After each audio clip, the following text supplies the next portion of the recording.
নমস্কাৰ, আপুনি চাবলৈ আৰম্ভ কৰিছে SB অসম মিডিয়া। আজি হৈছে 2 মে আৰু আজি সন্ধিয়াৰ কেইবাটাও গুৰুত্বপূৰ্ণ খবৰ আহি পৰিছে আৰু এনেধৰণৰ খবৰসমূহ নিতৌ চাবলৈ চেনেলটো ছাবস্ক্ৰাইব কৰি ভিডিঅ'টো এটা লাইক কৰি দিব। জনাইছোঁ আজি সন্ধিয়াৰ প্ৰথমটো ব্ৰেকিং নিউজ। 26ৰ বিধানসভা নিৰ্বাচনৰ ভোট গণনাৰ মাজত মাত্ৰ কেইটামান ঘণ্টা বাকী আৰু কেইটামান ঘণ্টা বাকী থকাৰ মাজতেই এইবাৰ বিৰোধী শিবিৰৰ পৰা এক ডাঙৰ মন্তব্য আহি পৰিছে। বিৰোধীৰ পৰা কোৱা হৈছে যে এইবাৰ এক্সিট পোলৰ তথ্য সম্পূৰ্ণ ভুৱা হ'ব, চৰকাৰ হ'ব বিৰোধীৰ, মুখ্যমন্ত্ৰী হ'ব গৌৰৱ গগৈ আৰু কংগ্ৰেছৰ চৰকাৰ আহিলেই 100 দিনত ন্যায় পাব জুবিন গাৰ্গে। জনাইছোঁ সবিশেষ খবৰ।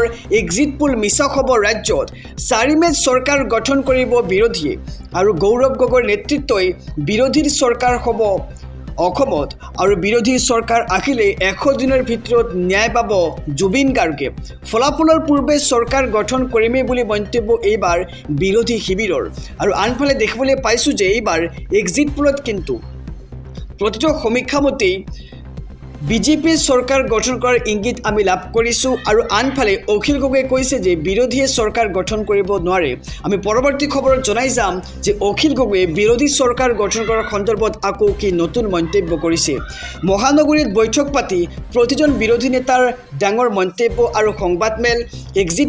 এক্সিট পোল সম্পূৰ্ণভাৱে মিছা খবৰ ৰাজ্যত আৰু 4 মেত চৰকাৰ গঠন কৰিব শাসক বিৰোধী কংগ্ৰেছে। গৌৰৱ গগৈৰ নেতৃত্বই বিৰোধীৰ চৰকাৰ হ'ব অসমত আৰু বিৰোধী চৰকাৰ আহিলেই 100 দিনত ন্যায় পাব জুবিন গাৰ্গে। ফলাফলৰ পূৰ্বে এইবাৰ চৰকাৰ গঠন কৰিমেই বুলি মন্তব্য বিৰোধী নেতাৰ।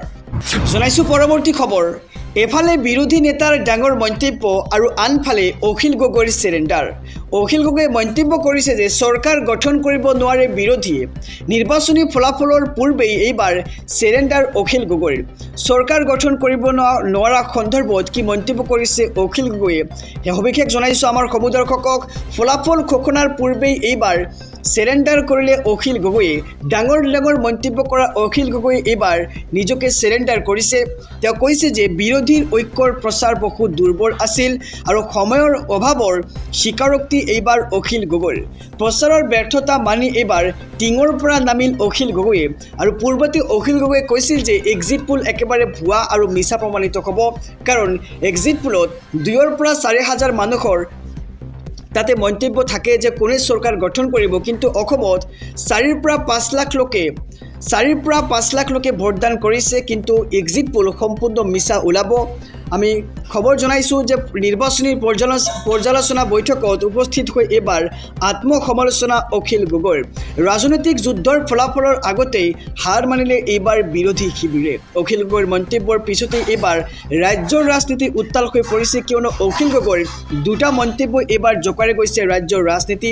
পূৰ্বতে কৈছিল যে বিৰোধীয়ে চৰকাৰ গঠন কৰিব আৰু আজি এক নতুনকৈ মন্তব্য কৰিছে যে বিৰোধীয়ে চৰকাৰ গঠন কৰিব নোৱাৰে, কাৰণ বিৰোধীৰ প্ৰচাৰ অতি দুৰ্বল আছিল আৰু ফলাফল ঘোষণাৰ পূৰ্বে এইবাৰ চেৰেণ্ডাৰ কৰিছে অখিল গগৈয়ে। তেওঁ কৈছে যে বিৰোধী ঐক্যৰ প্ৰচাৰ দুৰ্বল আছিল আৰু সময়ৰ অভাৱৰ স্বীকাৰোক্তি অখিল গগৈৰ। কিন্তু কেইটামান ঘণ্টাৰ পিছতে আচলতে আমি জানিবলৈ সক্ষম হ'ম যে কোনটো দলে চৰকাৰ গঠন কৰিব, বিজেপি মিত্ৰজোঁট নে শাসক বিৰোধী কংগ্ৰেছ, সেয়া হ'ব 4 মেত লক্ষণীয়। গতিকে আপোনালোকে আমাৰ কমেণ্ট বক্সত জনাওক যে এইবাৰ কোনটো দলে চৰকাৰ গঠন কৰিব। জনাইছোঁ সন্ধিয়াৰ আৰু এটি ব্ৰেকিং নিউজ, ডাঙৰ খবৰ।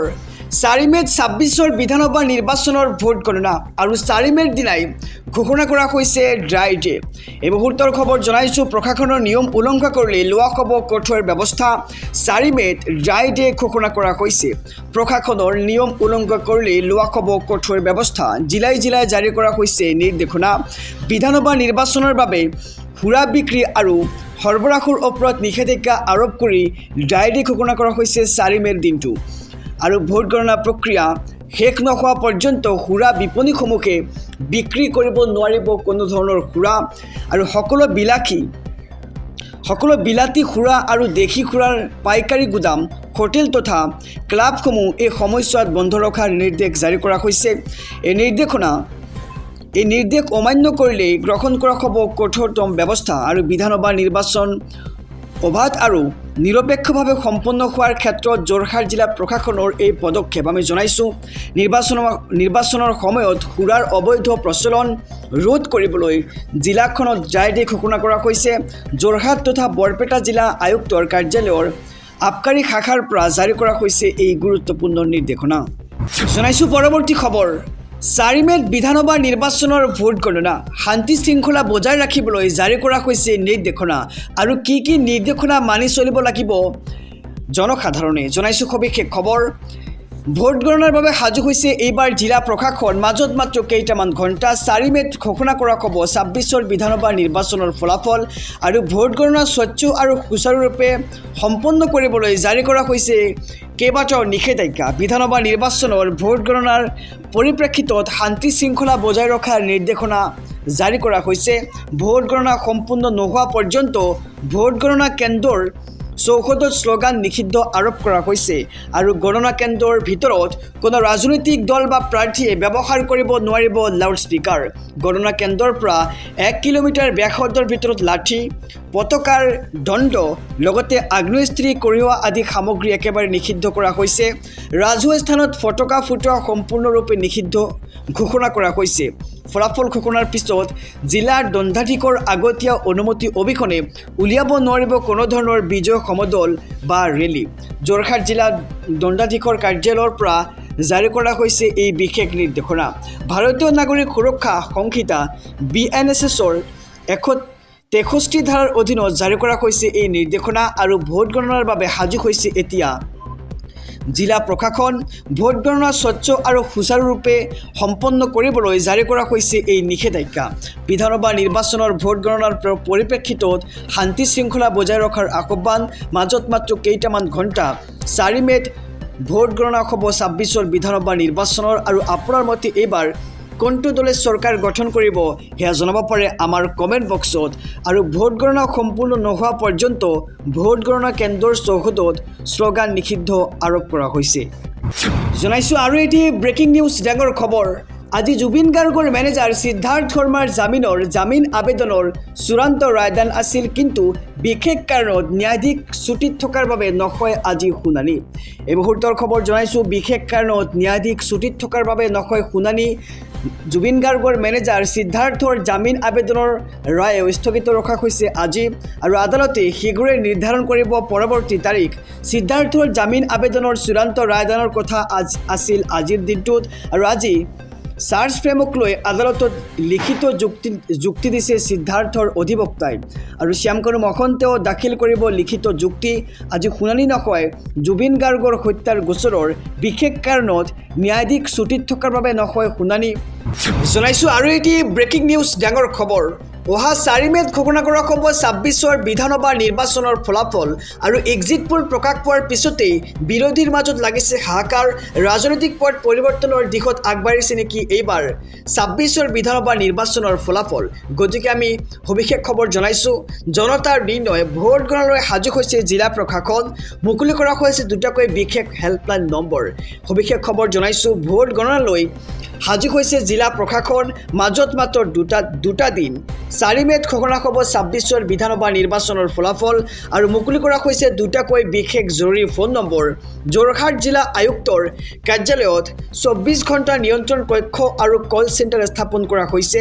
ভোট গণনা সম্পৰ্কীয় যিকোনো তথ্য বা অভিযোগৰ বাবে মুকলি কৰা হৈছে নম্বৰ দুটা হৈছে 1800 345 3996 আৰু 1950।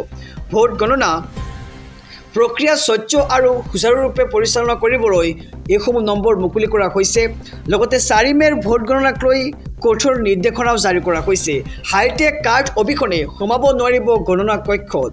গণনা কেন্দ্ৰত এতিয়াৰে পৰা QR কোডৰ কাঢ়া নিৰাপত্তা আৰোপ কৰা হৈছে। লগতে অসমসহ 5 ৰাজ্যৰ বিধানসভা নিৰ্বাচনৰ ভোট গণনাত ব্যৱহাৰ হ'ব নতুন হাইটেক কাৰ্ড আৰু অসমসহ 5 ৰাজ্যৰ বিধানসভা নিৰ্বাচনৰ ক্ষেত্ৰত প্ৰযোজ্য হ'ব নতুন হাইটেক কাৰ্ড আৰু 4 মে'ৰ পৰা কাৰ্যকৰী হ'ব QR কোড ভিত্তিক ফটো পৰিচয় পত্ৰ। 3টা স্তৰত হ'ব নিৰাপত্তা পৰীক্ষা। QR কোড স্কেন নকৰিলে প্ৰৱেশ কৰিব নোৱাৰিব আপুনি ভোট গণনা কক্ষত। প্ৰাৰ্থীৰ পৰা গণনা কৰ্মীলৈ সকলোৰে বাবে বাধ্যতামূলক হ'ব এই নতুন ID কাৰ্ড আৰু অধিক স্বচ্ছতা আৰু নিৰাপত্তাৰ বাবে নিৰ্বাচন আয়োগৰ এই ঐতিহাসিক পদক্ষেপ লগতে ভোট গণনালৈ এইবাৰ সাজু হৈছে জিলা প্ৰশাসন মাজত মাত্ৰ 2টা দিন অহা 4 মেত প্ৰকাশ পাব 26ৰ বিধানসভা নিৰ্বাচনৰ ফলাফল আৰু মুকলি কৰা হৈছে বিশেষ 2টা জৰুৰী ফোন নম্বৰ দুটা হৈছে 180034539996 আৰু 1950 জনাইছো আৰু এটি ব্ৰেকিং নিউজ ডাঙৰ খবৰ 4 মে সোমবাৰ 4 মেৰ দিনা প্ৰকাশ পাব 26ৰ বিধানসভা নিৰ্বাচনৰ ফলাফল আৰু এইবাৰ দিছপুৰত বহিবলৈ ব্যাকুল হৈ পৰিছে বিৰোধী কোনে দখল কৰিব দিছপুৰৰ মছনত 4 মেত অসম বিধানসভা নিৰ্বাচনৰ ফলাফল আৰু 4 মেত অসমত এইবাৰ বিৰোধী নে আগৰ চৰকাৰে গঠন কৰিব চৰকাৰ তাক লৈ এতিয়া সৰ্বতে প্ৰশ্ন উত্থাপিত হৈছে চৰকাৰ গঠন কৰিবলৈ উদ্দাল হৈ পৰিছে শাসক বিৰোধী কোন বকিব দিছপুৰৰ মছনদত বাকচত বন্দী হৈছে জনতা ৰায় আৰু বাকচত এই ৰায়ৰ পিছতেই মুকলি হ'ব 26ৰ বিধানসভা নিৰ্বাচনৰ ফলাফল আৰু কোনে দিব চেকমেট কাৰ সপোন হ'ব ধুলিচাত সেয়া হ'ব 4 মেৰ পিছত লক্ষণীয় 4 মে ক'ব কাৰ হাতত সুৰক্ষিত হ'ব অসমৰ ভৱিষ্যত কোন হ'ব দিছপুৰৰ ভাগ্য বিধাতা আৰু 4 মেত অসমত বিধানসভা নিৰ্বাচনৰ ফলাফল চৰকাৰ গঠন কৰিবলৈ সাজু হৈছে শাসক বিৰোধী লগতে প্ৰতিটো এক্সিট পোলৰ তথ্যমতে প্ৰকাশ পাইছে যে 26ৰ বিধানসভা নিৰ্বাচনত এইবাৰ বিজেপি চৰকাৰে পুনৰবাৰ চৰকাৰ গঠন কৰিব কিন্তু শাসক বিৰোধীৰ মতে এক্সিট পোল মিছা আৰু ভুৱা বুলি প্ৰমাণ কৰি দেখুৱাব বুলি এতিয়া শাসক বিৰোধীৰ ফালৰ পৰা খেতিবৰ মন্তব্য আমি শুনিবলৈ পাইছোঁ আৰু কোন বহিব এইবাৰ দিছপুৰৰ মছন্দত সেয়া হ'ব 4 মেত লক্ষণীয় বাগচত ইতিমধ্যে বন্দী হৈ আছে জনতা ৰায় আৰু আপুনি 2026 বৰ্ষৰ বিধানসভা নিৰ্বাচনত বিজেপি নে কংগ্ৰেছ চৰকাৰ গঠন কৰাটো বিচাৰে সেয়া জনাওক আমাৰ কমেণ্ট বক্সত